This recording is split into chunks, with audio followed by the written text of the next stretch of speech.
Hello,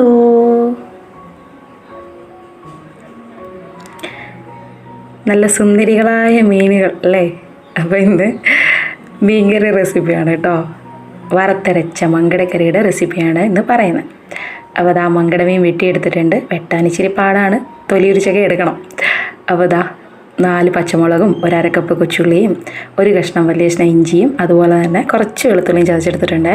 അപ്പോൾ ചട്ടി വെച്ച് അത് ചൂടാകുമ്പോഴത്തേനും എണ്ണ ചുറ്റിച്ച് കൊടുക്കുക. അതിലേക്ക് 1/2 സ്പൂൺ പച്ചുലുവ അത് ഇട്ട് കൊടുക്കുന്നുണ്ട്. അത് മൂത്ത് വരുമ്പോഴത്തേനും നമ്മൾ ചതച്ച് വെച്ച കൂട്ടും കൂടി ഇട്ട് കൊടുത്ത് ചെറുതായിട്ടൊന്ന് മൂത്ത് വരുമ്പോഴത്തേനും അതിലേക്ക് 1/4 സ്പൂൺ മഞ്ഞൾപ്പൊടിയും അതുപോലെ തന്നെ 2 സ്പൂൺ മല്ലിപ്പൊടിയും ചേർത്ത് കൊടുക്കുന്നുണ്ട്.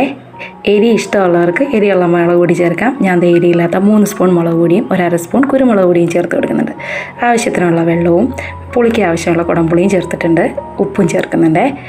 എന്നിട്ട് അരപ്പം തിളച്ച് വരുമ്പോൾ കഷ്ണങ്ങൾ നിരത്തി വെച്ച് കൊടുക്കാം. അതൊന്ന് വെന്ത് വരട്ടെ. അപ്പോഴത്തേനും അരപ്പ് റെഡിയാക്കാം. തേങ്ങയും 1 പിടി കറിവേപ്പില എടുത്തിട്ടുണ്ട്. അത് നല്ല ചുവക്കനെ ഇതുപോലെ വറുത്തെടുക്കണം. എന്നിട്ട് അത് നരച്ചെടുക്കാം. അത് കറിയിലേക്ക് ഒഴിച്ചു കൊടുക്കുന്നുണ്ട്. അപ്പുറത്തെ അരപ്പിൽ 3 കഷ്ണം മീൻ വറക്കാൻ വെച്ചിട്ടുണ്ട്. കറി പറ്റി വന്നിട്ടുണ്ട്. അതിലേക്ക് നമ്മൾ പച്ച വെളിച്ചെണ്ണ ചുറ്റിച്ച് കൊടുക്കുന്നുണ്ട്. കറിവേപ്പില ഞാൻ നേരത്തെ ഇട്ട് കൊടുത്തിട്ടാ. അപ്പോൾ വിളമ്പി എടുക്കുകയാണ്.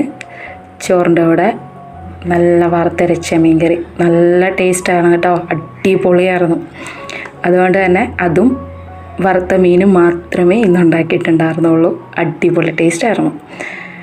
ഇപ്പോൾ ഒരു സൂത്രം കാണിച്ചു തരാം.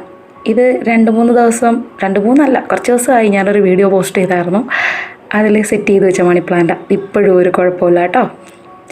അപ്പോൾ സബ്സ്ക്രൈബ് ചെയ്യണേ.